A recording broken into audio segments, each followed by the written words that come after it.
Do you suffer from stress, anxiety, or depression? Do you find it hard to focus or to contain your emotions? Any of these things can take you down. So, what then are your personal health practices? If you don't yet have an integral or holistic wellness practice, you're in the right place. Podcast host Susan Axelrod, the confidence coach, has been practicing holistic wellness for 25 years. Along the way, Qigong and Tai Chi found her. After tiptoeing in, she dove into a committed practice and became a teacher and integral wellness consultant. She'll tell you Qigong and Tai Chi changed her life. In this podcast, she interviews practitioners, inviting them to share their stories about how these practices changed their lives too. Go grab your journal. At the top of the clean page, write down, "I want to feel better." Then take a breath and tune in to see if Qigong and Tai Chi can help. Hello, friends. Today is a very special day. Today, we are going to hear from a panel of master teachers in Qigong and Tai Chi. Every one of these people has been my personal teacher in my training. I learned from them. I loved them. I grew from following them. And somewhere along the way, a few months ago, I had an idea that I wanted to have a conversation about how Qigong can support humanity today. Why? Because of how I have personally been supported. My entire life has changed since I started studying Qigong under Dr. Roger Yanka. These are the teachers from his core whom I met along the way. We are going to have a panel discussion on this topic, and we are going to get started right away.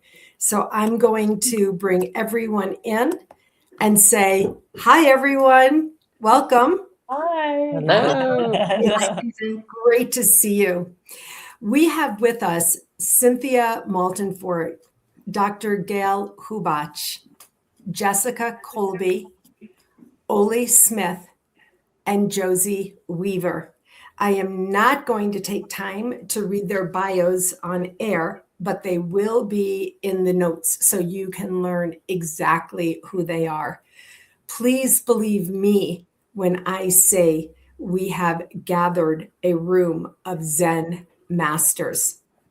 So my friends, first of all, thank you. Thank you so much for being here, for coming, spending the time, effort, and energy, and for once again being willing to share your wisdom with the world. From the bottom of my heart, I say thank you. We're going to do a round robin on this same question. I've suggested it's possible people might say similar things, and that would be perfectly okay because it would mean it's all the more important. But I suspect that there's a lot to share here. So Cynthia, I'm going to start with you. The question is, how do you think Qigong can support humanity today? Well, thank you so much, Susan. I'm honored to be here and with all my wonderful colleagues. The information that we're going to be sharing is phenomenal, and I'm anxious to hear what each of them has to say. And I went ahead and made a list because this is such an important subject that I believe Qigong can really help humanity. So number one, it can restore balance in our overwhelmed nervous systems. You know, we're exposed to so much busyness, and the slow movements of Qigong, the breath regulation, I'm doing it right now, the mindful awareness, how we're moving within our bodies, how we're moving the space around us. This all shifts us into a state, the nervous system, into a state of parasympathetic, which is where the rest and digest and healing can happen. So that's number one. Number two, reconnecting people to their bodies and their inner wisdom, because Qigong cultivates that listening I was talking about, listening to your breath, listening to the sensations, listening to subtle movements of energy. Number 3 is that it promotes emotional healing and compassion with the practices that open the heart, soften the liver. Sometimes we work specifically on organs. And in the liver, we hold a lot of anger, so we can soften the liver. We can maybe reduce our anger. We can work on nourishing the kidneys. Kidneys hold fear, so maybe we can soften that fear. And all of these, if we all work on ourselves, it's going to help everybody else. Number 4, it supports the public health industry through prevention. Isn't it much better to prevent illness than treat disease? So, and the way that Qigong helps that is through boosting your immune system, working on balance so we don't have our falls, working on mobility, things like that. Number 5 is I think that it helps realign humanity with nature and natural cycles. I just love working and doing Qigong in nature, observing yin and yang. You might have heard of those principles. One is heavy, one is light, or yes. Observing the seasons. Sometimes we'll work our classes around a particular theme. Like now we're in the winter, so we'll be doing practices that encourage health and wellness for the winter in the organs and the emotions. And then, how things cycle. Days have been getting shorter and now they're getting longer again. And being in nature, I think, will help humanity be more connected. And then 6, offering a non-dogmatic path to unity. Because Qigong is experiential, people don't have to agree on ideologies. It's like everybody can breathe and feel your breath, hopefully. Everybody can move and walk, even if it's just a finger. So it's experiencing these similarities, things that we're all experiencing. And then we feel that sameness that, they're might be holding stress too. When I do the sighing breath in my class, it's wonderful to hear and see the release. And then everybody realizes, hey, I wasn't just the only one that was stressed out. So, and then my last one is that I think it helps cultivate presence in an age of distraction. So, and that's, again, being aware of your breath and the movement and what's happening around you, what's happening within you. So those are my basic reasons I think that Qigong helps humanity. So just to sum it all up, it's not by forcing change, but by restoring balance. One breath, one body, one nervous system at a time. And when enough individuals return to harmony within themselves, collective harmony becomes possible. Wow, that was amazing. I would like to offer to make a graphic for you on all that. We'll have that conversation offline. Thank you so much, Cynthia. I already know. I'm not going to follow up more. I want to move on, but thank you so much. Gail, what do you think? How do you think Qigong can support humanity today? Well, Cynthia, that was beautiful, very thoughtful, clearly outlined. And really, I think you covered the main aspects from my point of view also. But I would like to maybe deepen a little of the conversation, and starting with this idea of balancing the nervous system, because today especially, I've seemed to notice that there's a pervasive fear in our society. And I think the pandemic really changed our lives in so many ways and so many levels. And I'm a doctor of Chinese medicine, so I do see people in my clinic and treat, medical conditions. And speaking from my clinical practice, but also in the world, that it just seems like people are stretched more in different ways now, so quickly. And what happens in this context is that the fear creates the sympathetic response that we know, and it creates a kind of anxiety that suddenly becomes the norm. Like people think it's just normal to feel this way. And Qigong is a practice that allows the breath to come in and fully open and restore the channel system in the body, which is an impulse and connection between all of the organ systems. And so in this way, it not only like balances or that idea of balance, but it regulates. So it gives the person the power to regulate their nervous system themselves. And that is so useful.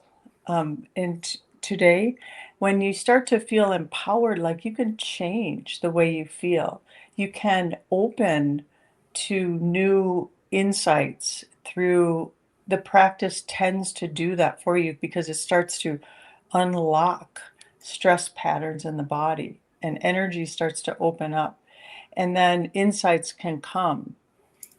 And the point about Qigong being also a practice and system that works with nature, I think is really key as well, because we are beings of the earth and we are connected to nature in our cellular body, our mental, emotional system, and also spirit.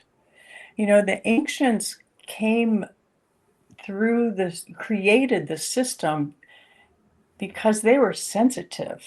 They were sensitive to how the animals moved and the plants spoke to them in a way. Like they had their intuitive powers more available. There was less distractions and less information coming at them. And so Qigong became an informational practice as well. And so as these channels, as we practice, information comes from our environment, from the systems of the world, and I believe the cosmos too, when we really connect to the stars and understand that we are part of this facilitation of evolution of life. And in that way, Qigong is more than just a movement practice or breath practice, but it becomes part of your being. It becomes like how we connect and interact. And so it's really like for me, obviously, it's a way of life. It's like a practice that is basic to how I view life in terms of energy and connection. And That's I mean, I could talk, you know, we could go on and on, but I but I think that's enough for now. That's beautiful. I always love hearing you talk about the cosmic connections that are all the way out there and the cellular, connection that all the way in here. Thank you so much, Gail. That was beautiful. I'm containing myself from interviewing right now. So I'm going to move on to Jessica. Thank you so much, Gail. Jessica, hello. Hi, Susan. Good to see you again. And I'd love to hear my colleagues speak and their wisdom. And thank you so much for sharing. Cynthia, your overview was spot on. And Dr. Gale, you always take this more into the cosmic level and bring in the medicine part of it. And right now, for me, Qigong is a practice, but it's also an evolutionary practice. And why we need it more than ever is that it can create connection, as Gail mentioned, not only to our well-being, to our bodies, what's going on inside, acknowledging our emotional state, being able to name it. And if we can name it, then we can maybe do something about it, bring things back into balance. Helps our mental state. Always after deep breathing, slow intentional movement, people have peace of mind, which is kind of a hard commodity to find these days. But then continuing on the evolutionary process with Qigong is connection to your own spirit, your uniqueness, your gifts, knowing who you are. And that is one of the main reasons I think we're here on the planet, is to recognize or grow into who we are and be the best person we can be. And as we progress with Qigong, first of all, we heal our bodies, and then we heal our emotional states, mental states, and then our spiritual state is unencumbered by pain, by anger, by fear, and we can live our light. Yes? Okay. Oh, good. Sorry, I thought I heard something. And we can be who we were supposed to be. We can shine and share our light, share our gifts without worry of judgment or, just not holding back. And so what happens when we get to that that stage in evolution, and it can happen in an hour class, is that we become much more open and connected to others. One of my favorite parts of the class is after class, when nobody wants to leave. Yeah. Everybody wants to stay and chat. And in my classes, I have seen business collaborations. I have seen romances. I have seen people that have been alone, feeling not so alone. Yeah. And in this day and age, that is very important, to have a sense of community. And as you know, Susan, community can happen online. My online classes, I always open it up early. People can, oh, how was your weekend? Blah, blah, blah. And then, I open it up for half an hour afterwards so people can stay, they can chat, they can talk, they get to know each other. And in the in-person classes, same thing. So Qigong opens our hearts, it opens our minds. We realize who we are, and we can go out in the world and be friendlier, be more compassionate, and feel that we're not alone. And so I think that's really a big part of Qigong practice. Wow. So it's a dating scene. I never really put that together before.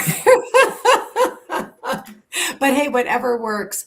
Oh my gosh. I have to really heal the body, leading to healing the mental state, leading to healing the emotional state, leading to the spiritual state of being free. What more does humanity need right now? Thank you so much, Jessica. Thank you. That was beautiful. Hi, Oli, my friend. So good to see you. Thank you for being here. Thank you for the invitation. Yeah, I guess just to continue on with building on everything that has already been said, and very grateful to be here and to listen to everyone, and just echoing all that has been said of what Cynthia had mentioned, and Gail, and also Jessica, and Jessica, I do feel like you're such an embodiment of that light that you were talking about that comes forth. So it's always wonderful to be in your presence. And I think maybe even, carrying on with what you were talking about and the evolutionary component of Qigong, because we've talked about how, it can calm us down and it can balance and regulate the nervous system.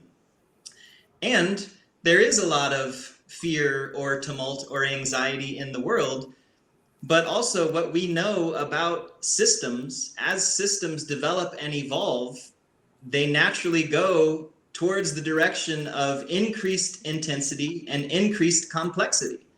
That's just where we're going. It's not going to get easier or slower or calmer or more spacious. And so our option is to then increase our capacity to be able to handle higher levels of complexity and intensity without becoming dysregulated. And that's another aspect of Qigong. So one, yes, it can help us to restore a kind of baseline, but it can also upgrade our baseline, upgrade our capacity, or upgrade our ability to again, re-regulate, or our capacity for resilience, for if we get knocked down, to be able to come back into organizational coherence in a more efficient way. And so I feel like that's also a piece that we have to acknowledge, and it's it's a great benefit that Qigong has to offer, you know, where even if we're starting in stillness and aligning with the three treasures and coming into an awareness of our body and our breath and our minds, and then we begin to introduce a little bit of drama. We begin to move in certain ways and maybe follow a sequence and try to then link the breath with the movement and then track that with our minds as we're moving and we're breathing. And that can be difficult and that can be challenging and people can get frustrated and flustered. But if you stick with it and you continue to practice it, you then develop that capacity to remain there and not get so frustrated that you say, forget it, I'm done. Because where we're going in the world, we don't have that option to say, forget it. You know, oh, I don't like the way things are going in this country, I'm going to move to somewhere else. It's like, there's nowhere else to go. So what do? You know, we can build our capacity and build our resilience so that then we can remain calm and centered in increasing levels of intensity and complexity. And then what we know, and I'm sure Dr. Gale can talk more about this, but you know, what we've learned from the Heart Math Institute, that one person in coherence will bring other people into coherence. Or, you know, like the great sage Thich Nhat Hanh says, like one person who's calm in the boat will keep the whole boat full of people from capsizing. And so this is another thing that can, a benefit that Qigong can bring forward is by, you know, or like what Dr. Yanka likes to say, that if calm and centered people with a high capacity for resilience and for dealing with complexity and intensity, if that's a natural resource, we may have a natural resource deficit.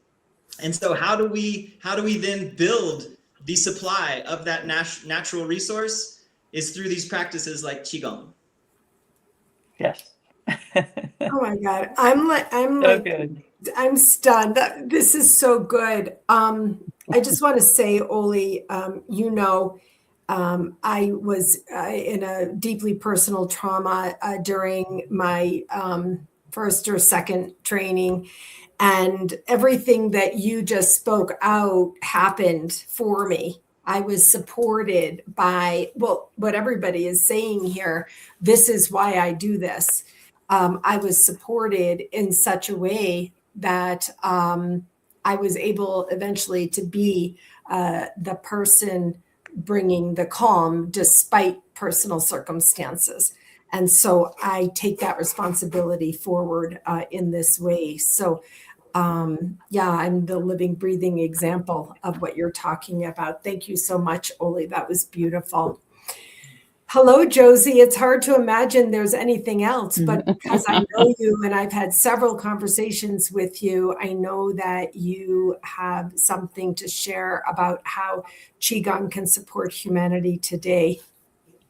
Oh, well, thank you, Susan, so much for this invitation. And thank you, each one of you on the panel, just sharing your wisdom and sharing your experience, right? Just how you carry this beautiful knowledge, these practices. I think this speaks to something that was mentioned, I think, by all of you, right? It's like, what does it mean to be a human being right now? You know, just right now, with the complexity, with systems falling apart, right? With all this fear that might be out there.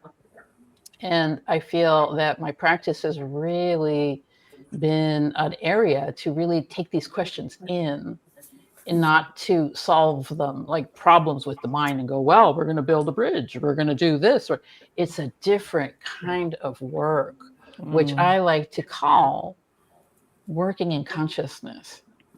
Right? This is what we're doing when we do practices, because we are using the full embodiment, right? We're using the mind, we're using the body, we're using that beautiful element that is unseen, that we call spirit, that we call, what is it? You know, the soul, you know, what is it? This little thing that we all have in common, that spark of life that animates everything.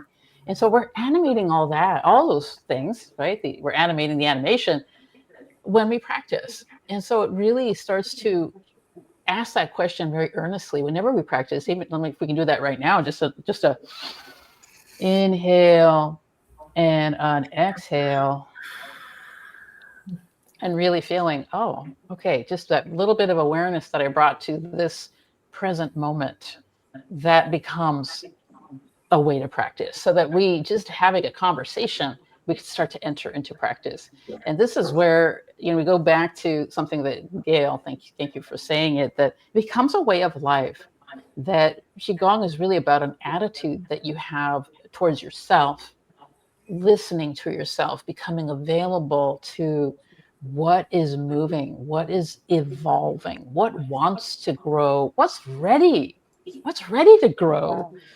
So this is this beautiful medicine that's going to work on us, that's going to usher us into these scary unknown territories. But we know, okay, humans have done this before. Humans, in fact, keep passing this down right over the millennia. So there must be something good. But I also think that as a practitioner right now, doing this now, and perhaps new to the practice or experienced to the practice, I feel like when we have challenges out in society, or even just personal challenges, just like what I call sometimes personal healing projects, right? It's like, hey, I'm working on stuff, right? I'm trying to heal this certain condition in my system. But that little working on ourselves then becomes that way that we now give people permission to do that, right? It's like, oh, with that embodiment of these principles, now other people can start to awaken to that as well. And then that has that effect of affecting the collective, right? So now it's not just me anymore, right? It's not just me personally. Now it's everybody I know, right? Now it's these decisions. And it could be really innocuous. It feels like, oh, I really helped a circumstance personally, but then that attitude starts to help the relationship, right? Because the relationship is really going to be, between two people, but also a relationship in society, right? So now that it's like, wow, we can't hide from each other anymore. We're all over the planet, right? So this is where, oh, okay, we really want to be in that place of being able to relate. And that's what these practices ultimately will do. And when we say we're in that place to ultimately relate, right, to be in relationship with life, with our own bodies, with other people, that's when we're really free. Right? We go back to that element of freedom and having that idea that everybody could be free, right? So holding that in our hearts when we practice, and then we, hey, we can talk to each other as ordinary human beings, but then also trust that what our practice is also like a prayer, right? That starts to radiate out into the world. So I'll just add those elements of thinking about something that I've been considering myself, which is the bigger story. And as a practitioner working on healing projects or thinking about the world, I feel like it's time to recommit.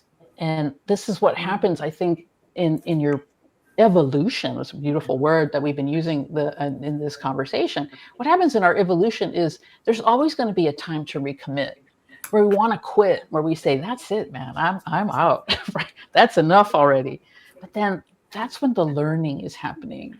I think, Ole, you mentioned something about like being frustrated, with some of these practices, right? Which, can feel like we're trying to like, do two things at once, or trying to use our bodies in a way we don't know, but then to make our way through that and to see that as like, oh, human beings just doing this thing. This is a human thing. But then what's the bigger story? Where's this all going? And to be really interested in that. And I feel like, that's the fun part of practice, where we can enjoy every single little bit of practice and, every group, even when something goes wrong. Right? Right? We can enjoy that and just go, okay, what are we learning? What's going on now? And that becomes just like this, almost like a magical way to live. And that's where this practice now becomes a way of life. And, my Qigong friends are some of the best friends I've ever had. Right. Right. So I will leave it at that. Thank you so much. That connected back to the, being free in your mind, free in your body. Things go wrong, being free to live in that way. I'm, riveted.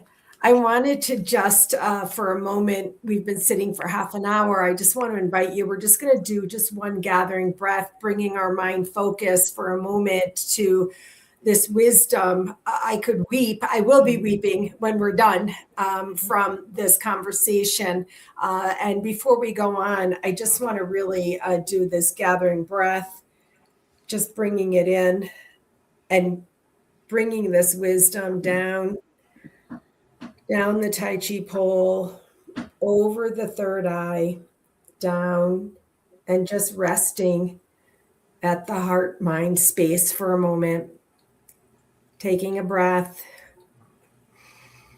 I could barely breathe. My breathing is so shallow right now from what's happening here.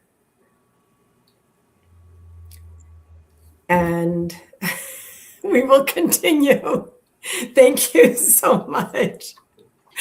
In any Qigong program, I always want to make sure we get a little body movement, which actually, Cynthia, is a question that I do have for you. I want to say thank you to everyone for showing up and also for how you show up.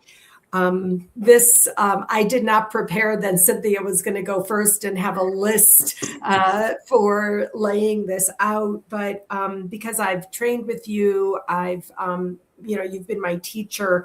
I wanted to particularly ask you about the point you said, which is reconnecting people to bodies, reconnecting people to their bodies through our body movement, the Qigong practice of movement. And everybody talked about different elements of difficulty today. And how we can, and then you said it's reconnecting people to bodies and inner wisdom. I wanted to see if you could just talk for a bit about the body movement. I know body movement has really helped you personally as well. Yes. Movement for me is key. I actually have been dealing with fibromyalgia and that's a catch-all word for chronic pain and fatigue for years and years and years. And it's through the movement that I get relief. And it's through the movement that I also get an awareness of how I can expand and maybe see the pain or feel the pain in a different way. I love, I also think that Qigong is the art of awareness. And so it is with that awareness, how the breath can move all the way out the arm to the fingertips. And then there's that sense of release. And then feeling gravity, getting that connection to nature, allowing nature to work through me. And then another in-breath, and then I feel that movement move through every cell of my body. And then maybe even relax my emotions. I become aware of my thoughts. Maybe I let a thought go. And so it's how Qigong brings your awareness to this hand, that hand, the inhale, where I am in space, what's surrounding me. So even as I'm doing that breath, I'm not just focusing on the hand, I'm also taking in, what's in my room, what things I've put in my room that bring peace and calm to me. So it helps you get that connection, not only within your body, but also with you within your environment, with the people that are next to you that are on Zoom. I mean, even though we're on Zoom, we've mentioned that we feel this connection. I think Jessica mentioned it. I feel connected to every one of you because of this, our experiences together, our familiarity and associations that we've had. But there's something else magical that happens with Qigong, taking that gathering breath. We all did that. And that was something that we were doing together in community. So that's how I think it brings that inner wisdom too. It's like as we relax, then the brain gets that sense of freedom. It takes in, maybe something that you hadn't even thought about, just kind of comes in fluttering by. And it's like, that might be a good thing to try. Or, maybe I don't feel so good right now. I feel really heavy and I've eaten too much food. So what should I do to bring balance? So again, it goes back to that balance and harmony. How can we use these practices into our, like Gail said, let it become our daily life so that we can build that inner wisdom through every breath. That's my goal. When I started yoga back in 1989, that was my beginning into the world of alternative self-care. And my goal was to become aware of every breath. And I know some practices, that's what the sages do. They actually are aware of everything going along around them, but also they're aware of every breath in and every breath out. A worthy goal. Yes. Yeah, a worthy goal. Thank you so much. I knew that talking about movement, of course, I know your story, and I've taken classes with you, and the tuning into the body and reconnecting to our bodies, I think, is important, this movement, because of how co-opted we feel sometimes, outside of ourselves. And Gail, I risk asking you this question, keep you contained, but I do ask you this question that I have because I took a course with you and I learned from my practice, and then especially with you, about the organs. And I think that tuning into how Qigong, I didn't know anything about the organ. I mean, I didn't know that you could heal your organs. I didn't know that you could massage your organs. I didn't know, that organs carried emotion. And I wondered if you could, just for a few minutes, share a bit. And then you have a book that people could read further about. If you could just share with us a bit about how we can tune into the organs through Qigong and how that can support us. Sure. And I'm curious about that word risk that you used. because I know how long you can talk. Really. Okay. So it's part of our interconnectedness, as in our bodies. We have our organ functions, and this is I'm trying to figure out how to frame this in a few minutes, but I think perhaps this makes sense, is to look at it from a Western and Eastern point of view. So in allopathy, in Western medicine, the organs have certain functions on a physical level. And, you can image them and you can test the blood, and all these functions, and they can be quite complex. From the Eastern point of view, the organs are associated with areas of the body and areas of our consciousness. And so the lungs, for example, yes, the lungs allow oxygen to move through the system, carbon dioxide to be released, and so forth. They have certain functions physiologically. They also have functions and respond to our emotions.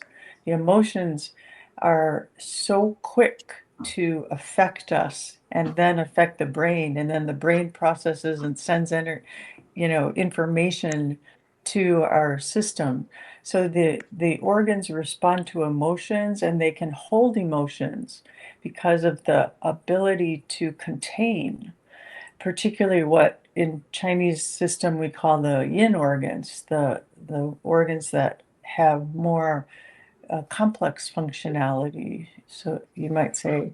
And so when we practice Qigong, we allow as everybody here said in some fashion, we allow this information to come in and be present internally. So it develops this interior perception or interoception with ourselves. So the organs can start to talk to us.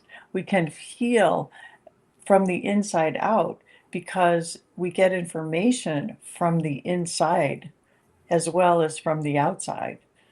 And this is one thing that it seems to me that in the many years I've practiced this medicine, that there's more separation. And Oli, you might comment on this too.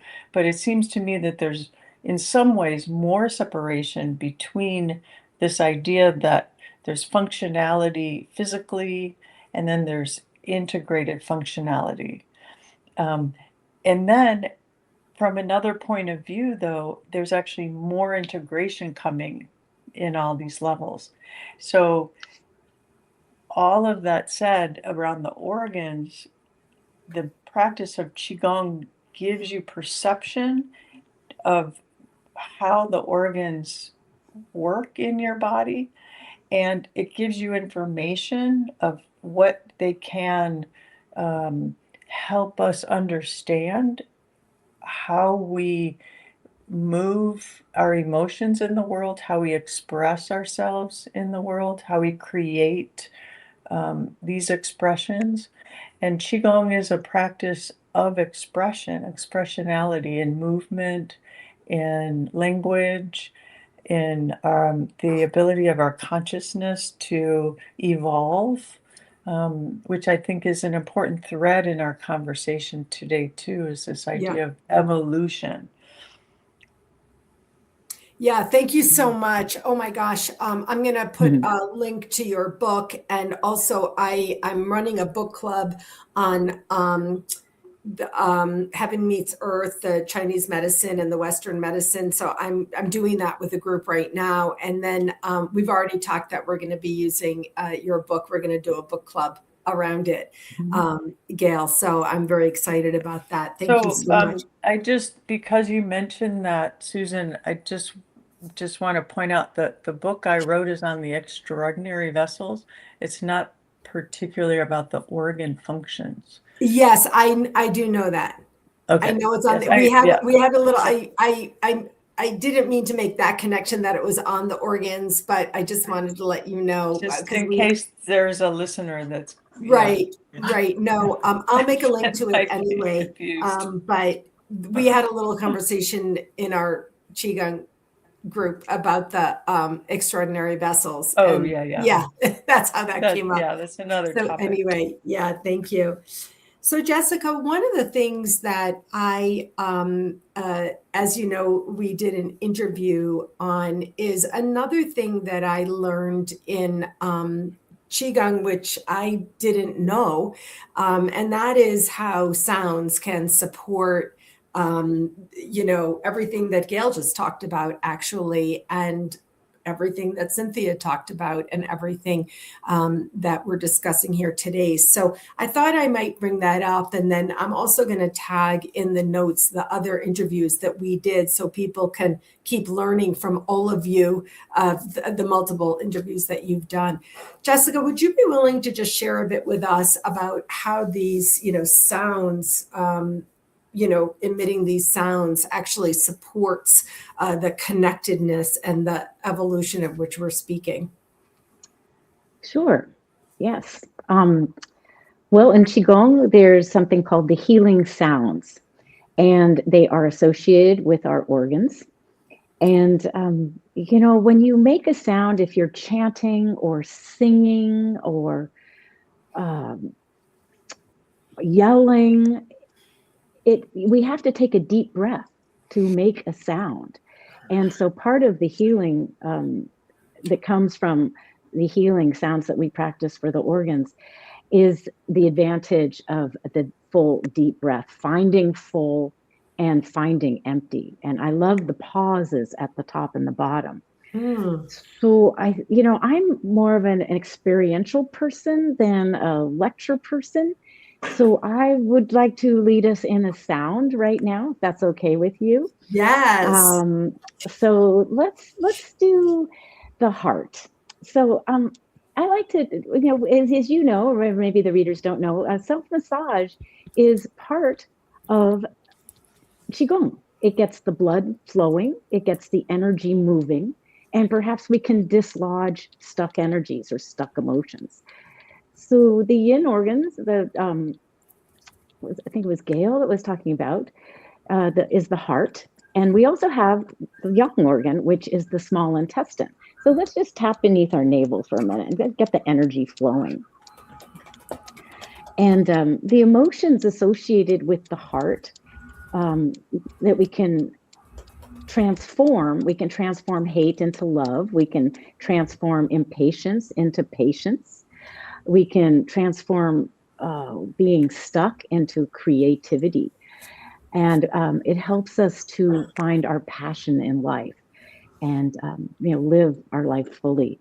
So I like to place one hand over my heart and the other hand over my navel, approximately small intestine-ish.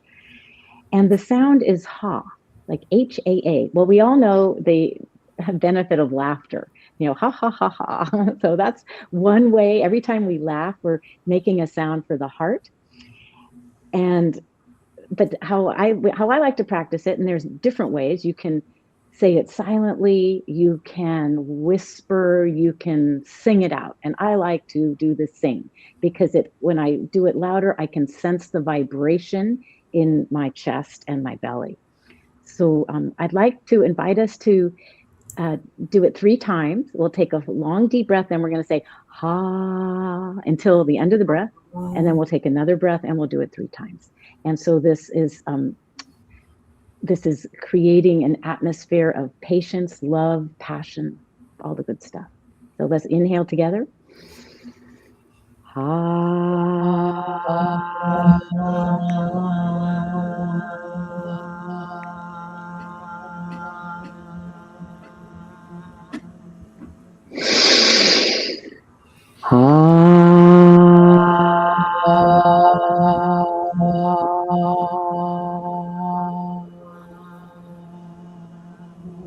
One more.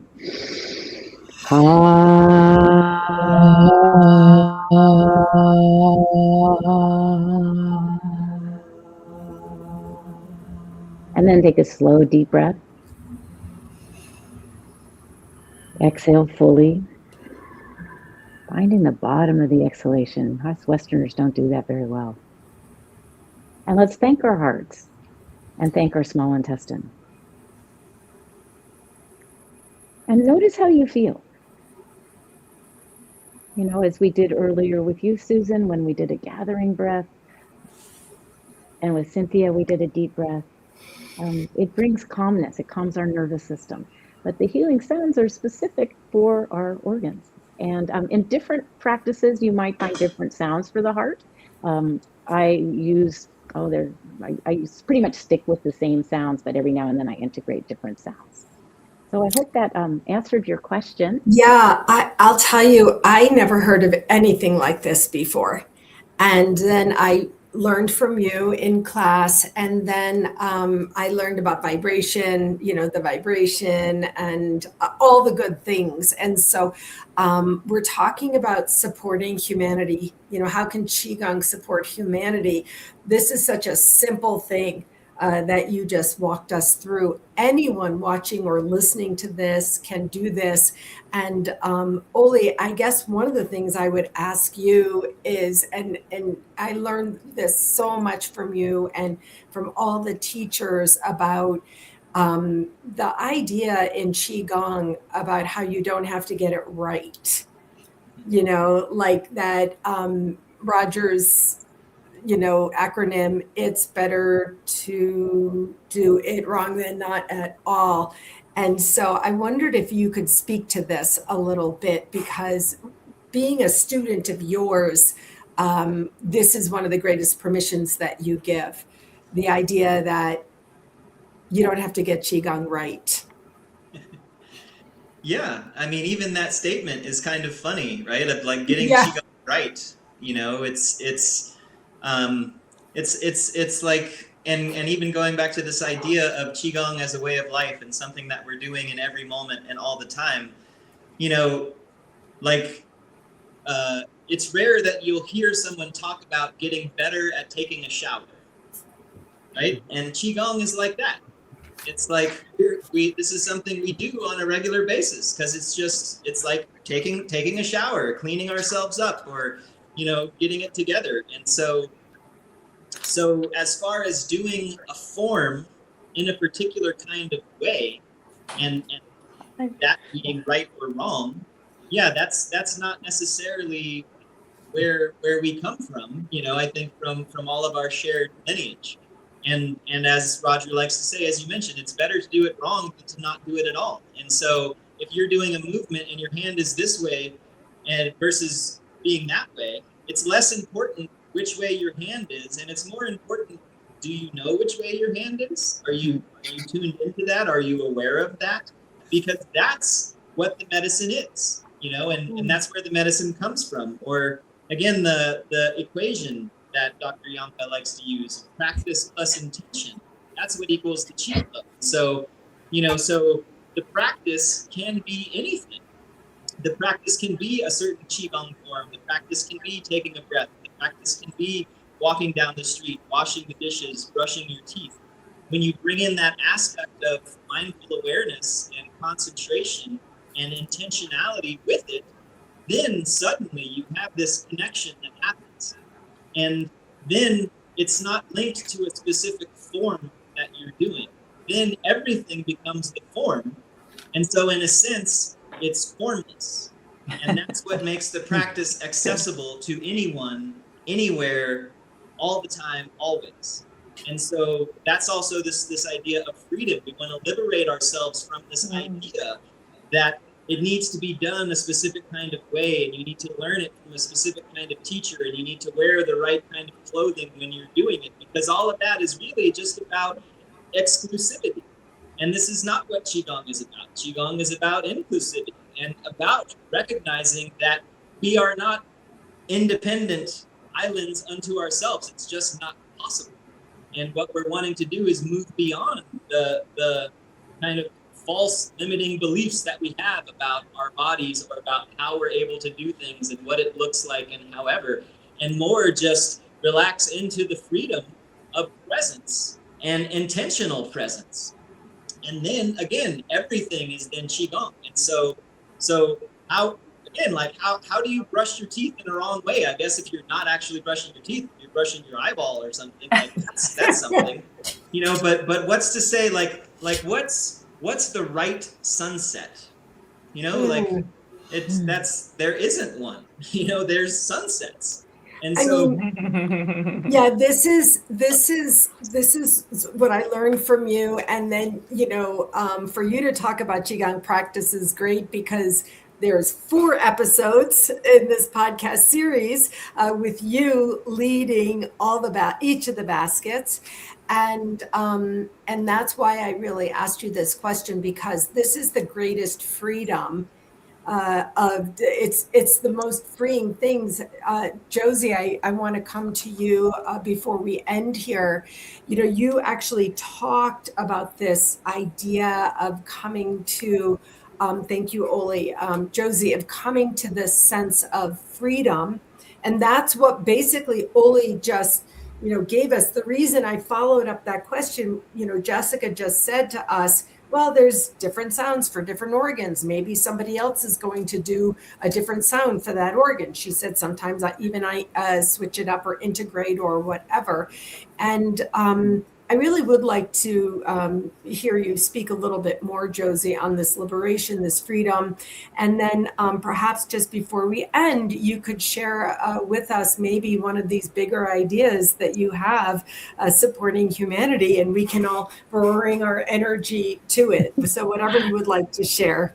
Oh, well, thank you, because there's like so much richness in practice, and definitely I think becoming free is like something that we don't realize that we want until we've experienced constriction, until we've been ill, until there's been limitation imposed on us by life, you know, by ourselves, the false beliefs, you know, that Oli was talking about. So we could feel like, and you can even do this with me, just like we could feel like life's becoming this fist, right? And this tension gets manifested in our bodies.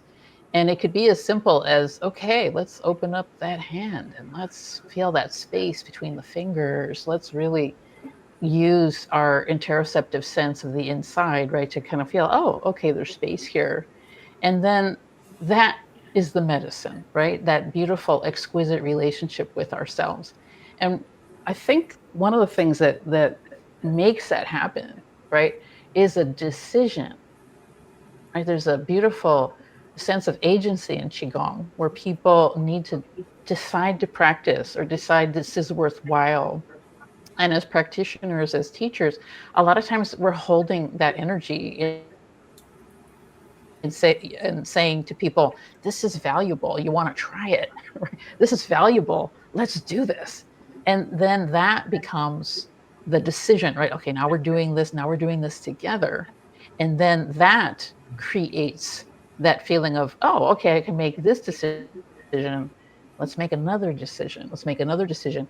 Now, in that chain of decisions, we've knitted, we've crocheted some freedom, right? Oh, okay, this ability to just keep at it, right? Keep making a decision, keep meeting life where it is, whether it's challenging you or delighting you, right? You know, there's a great question that I ask myself: Am I creating heaven or am I creating hell? Right, right, right. That, yeah, there you go. That's A how we fair play, question. right? Right. Yeah. So that's that. You know, this is where there's an excitement to what's happening right now.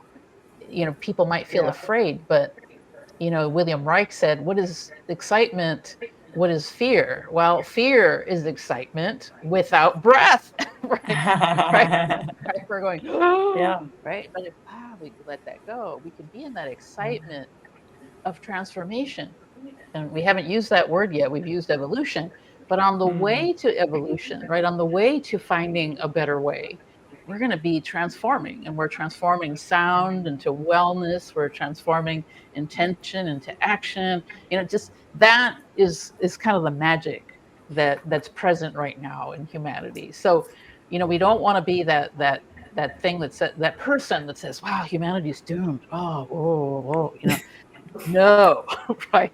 Qigong keeps being passed down through the ages because we know humanity's fabulous. We know there's always this potential to take that breath, to see something anew, which is going beyond perception, right? We're like, oh, we're going to let go of the perception, we're going to let go of the externals, and we're going to go by feel, right? So that's kind of what we're training ourselves to do when we practice. That's what we're teaching others to do when we lead our practice. But we don't have to lead official practice. There's so many ways to lead. Even if you just, you know, do this for yourself, you've already benefited the whole world, right? Just that's how it is, right? Because we're all connected. You know, don't need to really go out there, right? Like going out there and being an influencer. Although that's Yeah. nice, you know, we want that. We want people to do it. But even just your sense of the personal, right? Your sense of doing this and feeling that power, that potential, that we call it joy. I'm a little concerned that the little sign I have here says joy, but it's gonna, you know, it might be backward, right? But yeah, you know, we start to transform whatever situation into joy, into that joy of living, into that being that's magnificent. And that's what I Oh want my to gosh. kind of end with, you know, because I feel like, man, this is amazing, you guys. We're here together and inviting others, you know, to tap into it as well. Yeah, thank you. We can also begin to get a flavor of these bigger constructs that you're talking about. I mean, gosh, when you say humanity is fabulous, wow, what a soothing thought. You know, humanity is fabulous, and then you know you say qigong can be transforming. You know, wow, qigong transforms. I'm a living, breathing example of that. You know, and I practice it every day. It took me years to decide to lead a class, and I have 6 people in my class. And you know what? I work it. And some of them are brand new to qigong. So in so many ways, I'm testament to all of the stories here today. I want to say to everyone, thank you so much for being here for this form of practice, communication, sharing, enlightening, and liberating humanity, really. I want to let our viewers and listeners know that I will be doing a personal follow-up interview with each of our speakers today. on the topic, what is your go-to Qigong move when you need help, when you're in stress or distress? And let me tell you, I cannot wait for every one of those individual interviews. So again, I want to thank you so much. You'll all be tagged in the notes and your contact information. And I want to, on behalf of humanity, thank you so much for showing up and for leading in the way that you do. So best wishes, everyone. I'll look forward to seeing you again soon. Thank you, Susan. Thank you, Susan. Thank you, It was everybody. beautiful. Thank you, everybody. Amazing. So much love to you all. Love you all. Yes. Well, yes. Take good care. Bye-bye. Yeah. Bye. Bye-bye.